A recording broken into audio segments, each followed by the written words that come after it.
আসন্ন ত্রিস্তর পঞ্চায়েত নির্বাচনের সড়ক প্রচার শেষ লগ্নে কৃষ্ণপুরে রাজনৈতিক উত্তেজনাকর পরিস্থিতি।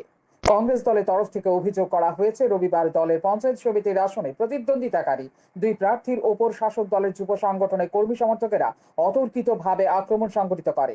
এ নিয়ে রাজনৈতিক পরিস্থিতি বর্তমানে সরগরম। ঘটনার বিবরণে জানা যায়, তেলিয়ামুড়া থানা দাঁড়িয়ে কংগ্রেস নেতা শব্দ কুমার জমাতিয়া বলেন, তেলিয়ামুড়া মহারানীপুর দ্বাদশ শ্রেণী বিদ্যালয় সংলগ্ন এলাকায় কংগ্রেস দলের পঞ্চায়েত সমিতির দুই প্রার্থী বিপ্লব সরকার এবং অসিত বিশ্বাসের ওপর আক্রমণ সংঘটিত হয়েছে। কংগ্রেস নেতৃত্বের অভিযোগ, তাদের ওপর যুব মোর্চার কর্মী সমর্থকেরা সম্মিলিতভাবে এই আক্রমণ সংঘটিত করেছে।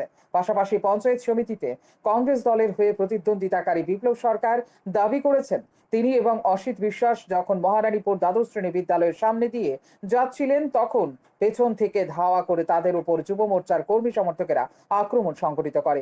গোটা ঘটনার পরিপ্রেক্ষিতে তেলিয়ামুড়া থানায় দায়িত্বপ্রাপ্ত আধিকারিকের সাথে কংগ্রেস দলের নেতৃত্বরা কথা বলে সুবিচার প্রার্থনা করেছেন। সময় গেছিল, পাইছি না তোমার, এখন কি কেনে বসে এটা ঠিক না। আমাদের মত প্রকাশ করার দরকার, কে কাকে বুঝ দেবে সেটা তো বড় ব্যাপার।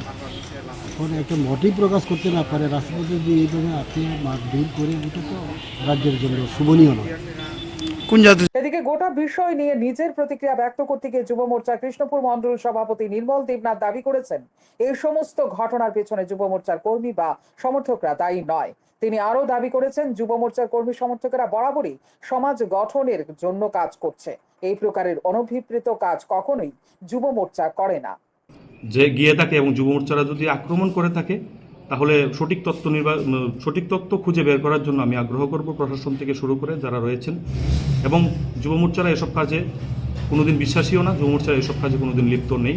সেটা আমাদের কাছে, সেটা আমাদের ভরসা, সেটা আমাদের গর্ব হয়। সেটা আমরা বলতে পারি, কৃষ্ণপুর বিধানসভার মধ্যে অন্তত এই সকল কার্যক্রম আমরা এখনো সংগঠিত করিনি বা এরকম করার জন্য আমরা কাউকে বলিও না। এটা আমাদের গর্বের বিষয়। এই ঘটনায় ব্যাপক চাঞ্চল্য সৃষ্টি হয়েছে গোটা এলাকায়। শান্তন টিভি।